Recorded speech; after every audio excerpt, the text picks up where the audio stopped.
President of Bharat అని రాసి ఉండటం పేరు మార్పు ప్రతిపాదనకు బలం చేకూరుస్తోంది. కాంగ్రెస్ నేత బైరాం రమేష్ ఈ లేఖను ట్వీట్ చేస్తూ ఈ వార్త నిజం కావచ్చని రాసుకొచ్చారు. G20 డిన్నర్కు సంబంధించి రాష్ట్రపతి ప్రతినిధులకు పంపిన ఆహ్వానంలో ప్రెసిడెంట్ ఆఫ్ ఇండియా స్థానంలో ప్రెసిడెంట్ ఆఫ్ భారత్ అని ప్రస్తావించారు. ప్రధాని మోదీ చరిత్రను వక్రీకరించడం కొనసాగిస్తున్నారని, ఇండియాను విభజిస్తున్నారని మరో ట్వీట్లో బైరాం రమేష్ మండిపడ్డారు. రాష్ట్రపతి భవన్ మన దేశం పేరును భారత్ అని చెప్పడంపై కాంగ్రెస్ తీవ్ర అభ్యంతరం వ్యక్తం చేసింది. G20 దేశ అధినేతలకు రాష్ట్రపతి ద్రౌపది ముర్ము ఈ నెల 9న రాష్ట్రపతి భవన్లో విందు ఇస్తున్నారని, ఈ విందుకు హాజరు కావాలని కోరుతూ అతిథులకు పంపిన ఆహ్వాన పత్రికల్లో మన దేశం పేరును ఇండియా అని కాకుండా భారత్ అని చెప్పడంపై మండిపడుతున్నారు. సాధారణంగా ప్రెసిడెంట్ ఆఫ్ ఇండియా అని అంటారని, కానీ ఈ ఆహ్వాన పత్రికల్లో ప్రెసిడెంట్ ఆఫ్ భారత్ అని రాశారని తెలిపింది. G20 దేశ అధినేతల సదస్సు న్యూఢిల్లీలోని ప్రగతి మైదానంలో ఈ నెల 9-10 తేదీలో జరుగుతుంది.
కూటమికి చెక్ పెట్టినట్టు అవుతుంది, అటు ఆ వర్గాల్ని సంతృప్తి పరిచినట్టు అవుతుంది అనేసి మోదీ వ్యూహంగా కనిపిస్తోంది.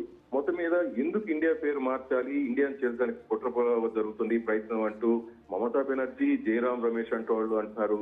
ఇది బీజేపీ ఎన్నికల జిమ్మిక్ అని కేజ్రీవాల్ లాంటి సీఎం కూడా కామెంట్ చేస్తారు. అయినా ఎవరు ఏమన్నా కూడా తగ్గేది లేదంటూ మోడీ అంటారు.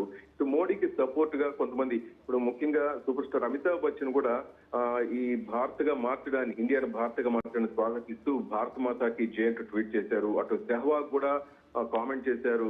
టీమిండియా జెర్సీపై భారత్ అని ముద్రించాలంటూ ఆయన సంతోషం వ్యక్తం చేశారు. నేను ఫుల్ సపోర్ట్ చేస్తున్నాను అంటాడు. మొత్తం మీదట